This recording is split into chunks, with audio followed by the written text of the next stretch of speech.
이 새벽 우리에게 주신 하나님 말씀은 느헤미야 6장 15절에서 7장 4절까지의 말씀입니다. 느헤미야 6장 15절에서 7장 4절까지입니다.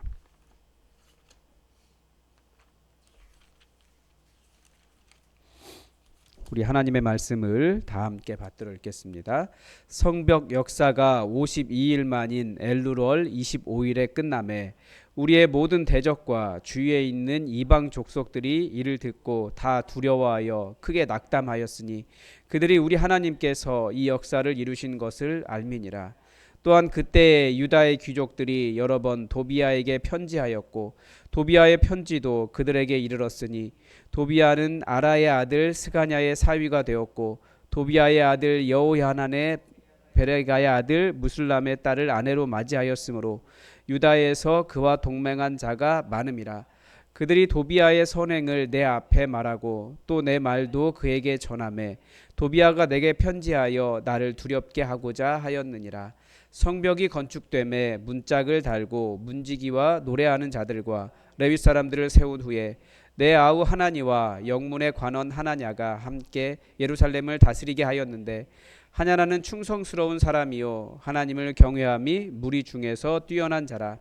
내가 그들에게 이르기를 해가 높이 뜨기 전에는 예루살렘 성문을 열지 말고 아직 파수할 때에 곧 문을 닫고 빗장을 지르며 또 예루살렘 주민이 각각 자기가 지키는 곳에서 파수하되 자기 집 맞은편을 지키게 하라 하였노니 그 성읍은 광대하고 그 주민은 적으며 가옥은 미처 건축하지 못하였음이니라. 아멘.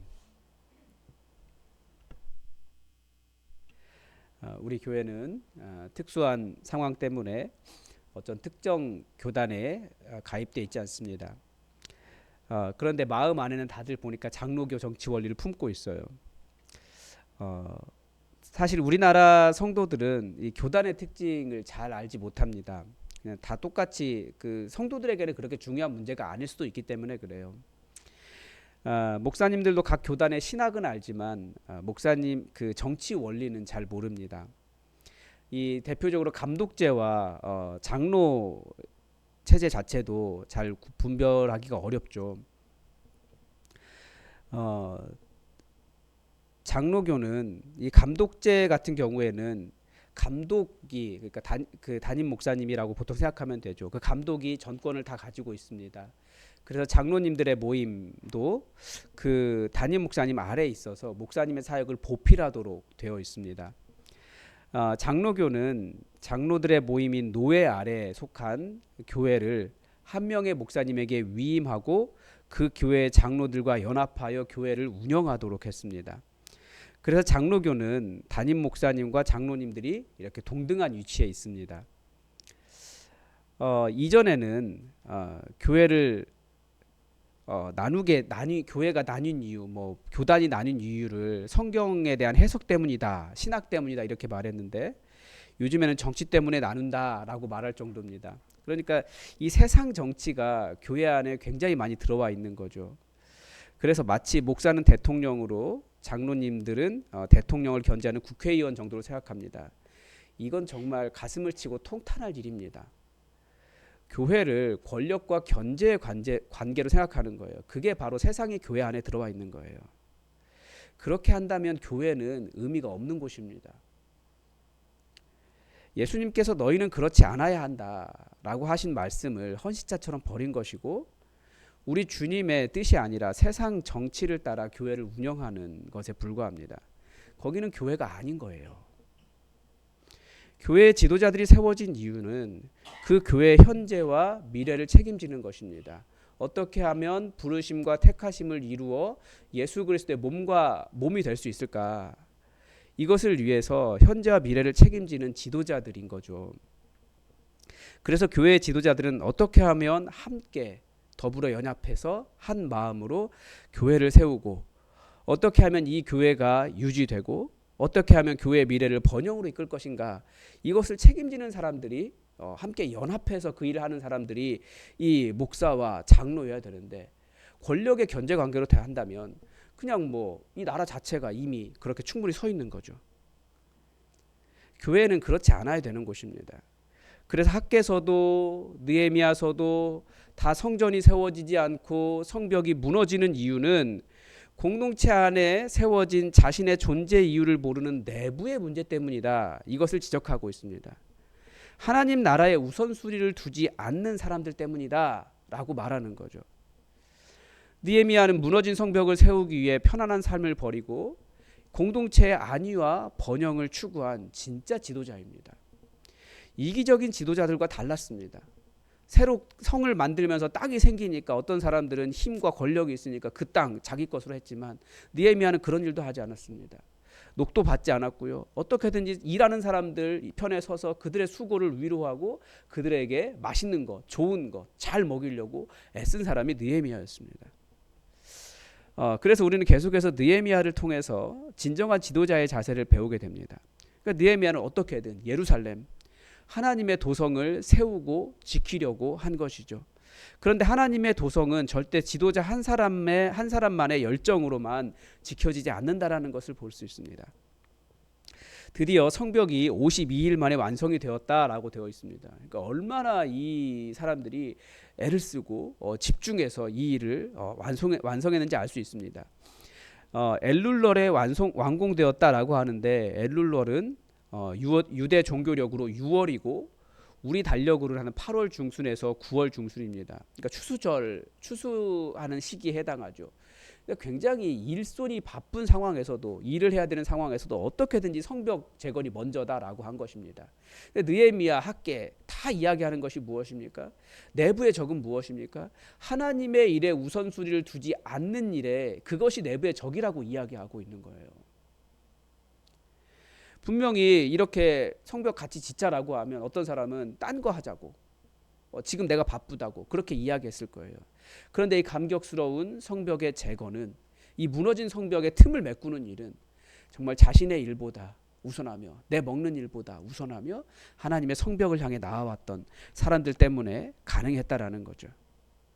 그리고 어제 본문 마지막 절 오늘 본문 바로 앞절에서 하나님께서 방해자들에게 한 짓을 기억해 달라고 기도했습니다. 그 이유는 느헤미야는 이 일이 외부, 내부, 더 깊은 내부의 적들의 공격과 음모를 이기고 하나님께서 성취하신 일이다라고 감사하고 있다는 것입니다. 참 대단해요. 그 엄청난 공격을 다 이겨내면서 이렇게 성벽을 세운 것을 보면 정말 하나님의 철저한 도우심이다. 오직 은혜다 라고 고백하고 있는 거죠. 그래서 16절에서는 성벽이 완성된 일이 결국 대적들이 자신들이 각종 음모를 꾸며도 되지 않는 것을 보면서 두려워하고 낙담했다라고 기록하고 있습니다. 저는 이 장면을 보면서 우리 교회도 무너진 성벽과 같은 곳이 많이 있다라는 것을 보면서 지도자로서 그것을 어떻게 메꿀까 어떤 뭐라고 할까요? 간절함이라고 할까요? 안타까움이라고 할까요? 저의 무능함이라고 할까요? 굉장히 많은 생각이 드는 장면이었습니다. 우리는 무너진 곳이 많이 있습니다. 무너진 성벽이 목장 사역도 3040 세대도 교회의 분열도 목사에 대한 갈등도 체계적인 제자 훈련도 우리 눈에 보이는 여러 가지 많은 것들이 다 무너진 성벽입니다. 기도하며 하나님께서 세워주시기를 정말 간절히 구해야 되는 거죠. 우리가 각자의 삶이 있지만 어떻게든지 교회를 무너진 성벽을 세우기 위해서 우리는 애써야 할 것입니다. 우리는 다 그 무너진 성벽을 재건해서 하나님의 도성 거룩한 교회를 완성하기 위해 부르심 받은 사람들이라는 거예요. 학계 느헤미야 계속 에스라 보고 있는데 무엇입니까? 우리의 택하심과 부르심을 보라는 거예요. 왜 부르셨냐는 거예요. 이 땅에 하나님 나라가 깨어져 가고 무너져 가는데 그걸 그대로 보고 있겠냐는 거죠.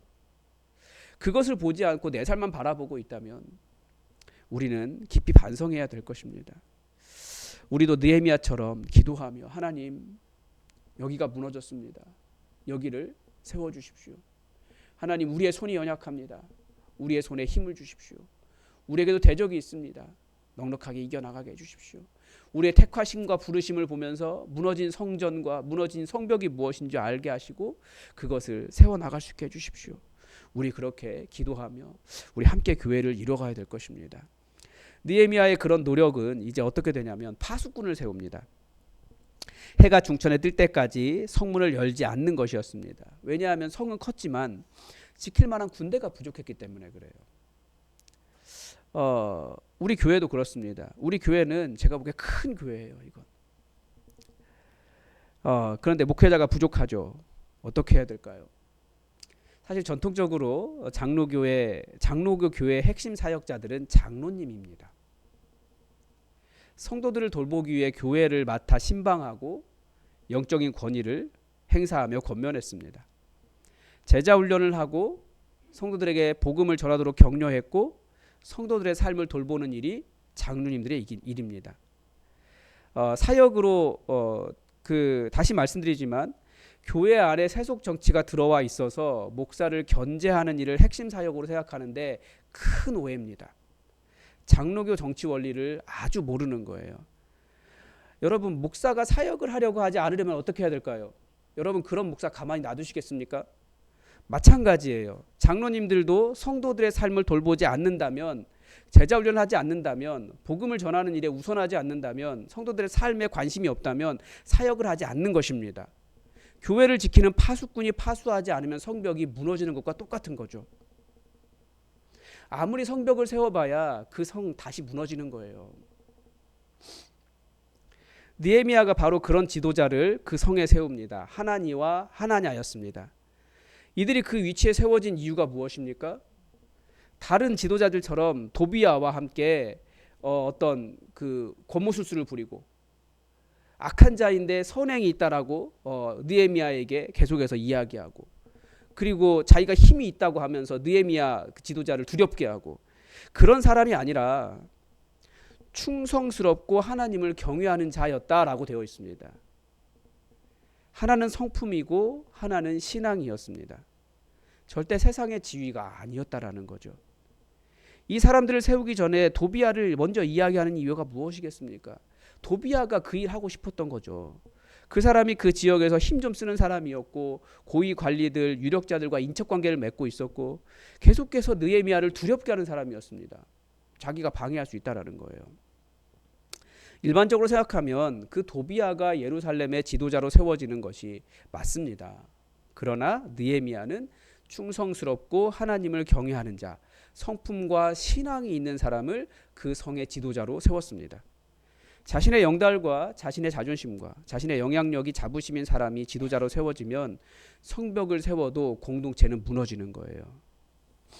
안타깝게도 한국 교회가 지도자를 뽑는 일에 항상 성품과 이 신앙을 기준으로 생각하지 않는다라는 것을 알게 돼요.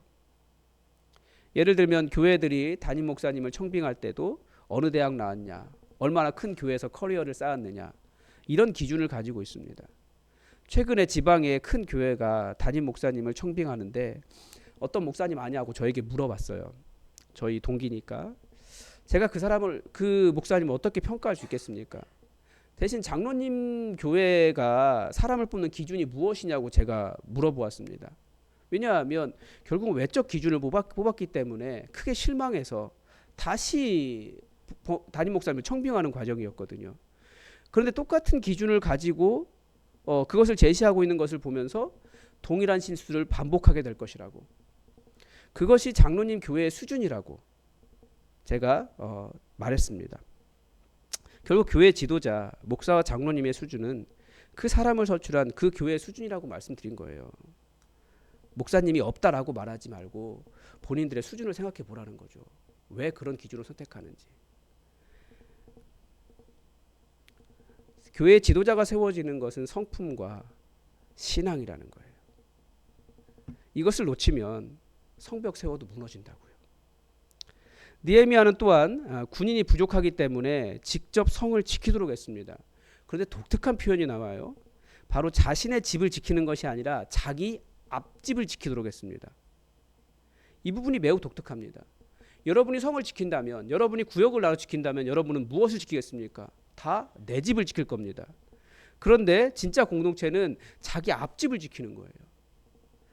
내 집을 물론 지키겠지만 느헤미야는 앞집을 지키도록 했어요. 앞집. 앞집은 내가 지켜줘야 할 사랑하는 형제의 집인 거죠. 내 원수가 아니라. 공동체가 살아나는 거예요. 나만 챙기는 것이 아니라 이웃을 챙기는 방식으로 공동체를 세워가는 거죠. 그러니까 성벽을 세운다라고 하는 것은 단순히 인프라만 세우는 것이 아니라 그 안에 있는 공동체가 세워지는 것과도 같습니다. 그게 바로 이 하나님의 도성을 지켜가는 방법이라는 거예요. 하나님은 하나님의 교회를, 이 무너진 성을 세우도록 직분자들을 세우셨습니다. 영적인 전쟁의 한가운데 놓인 이 교회를 지켜가는 사람들이 저와 여러분인 거죠. 계속해서 지적하는 것이 무엇입니까? 뭐가 제일 문제입니까? 내부의 적이 문제예요. 누가 내부의 적입니까? 하나님께 우선순위를 두지 않는 것이 내부의 적이라는 거죠. 그리고 우리는 어떻게 그 성을 세워갑니까? 외적인 눈에 보이는 성벽을 세우는 것도 중요하지만 내 집보다도 내 앞집을 지키며 공동체를 세워가는 것이 필요하다라고 말씀은 가르쳐 주는 것입니다. 그래서 공동체 안에 있는 사람들은 적이 아니라 함께 하나님 나라를 이루는 무너진 보이지 않는 그 공동체를 세우는 동역자들이라는 것을 기억하고 우리가 함께 우리 안에 무너진 틈들을 메워가 정말 하나님께서 하셨다, 그렇게 고백할 수 있는 역사를 이룰 수 있기를 바랍니다. 오늘도 하나님의 뜻이 우리에게 이루어지기를 주기도문으로 기도하겠습니다. 하늘에 계신 우리 아버지, 아버지의 이름을 거룩하게 하시며 아버지의 나라가 오게 하시며 아버지의 뜻이 하늘에서와 같이 땅에서도 이루어지게 하소서. 오늘 우리에게 일용할 양식을 주시고 우리가 우리에게 잘못한 사람을 용서하여 준 것 같이 우리 죄를 용서하여 주시고 우리를 시험에 빠지지 않게 하시고 악에서 구하소서. 나라와 권능과 영광이 영원히 아버지의 것입니다. 아멘. 여러분, 오늘 수요 기도회가 있습니다. 우리 정말 하나님을 찬양하고 기도하며 말씀을 듣는 그 시간이 성령의 충만한 시간 될 수 있도록 여러분 기도해 주시기 바랍니다. 우리 교회 안에도 무너진 성벽, 틈이 있는 곳들이 많이 있습니다. 하나님의 은혜로, 하나님의 권능으로 그 틈을 메워가서 우리 외적인 성전도 세우고 내적으로도 공동체를 세워가는 진짜 좋은 교회 될 수 있도록, 우리가 그 일에 한마음 한뜻 될 수 있도록 여러분 우리의 하나됨을 위해서도 기도해 주시기 바랍니다. 다 함께 기도하겠습니다.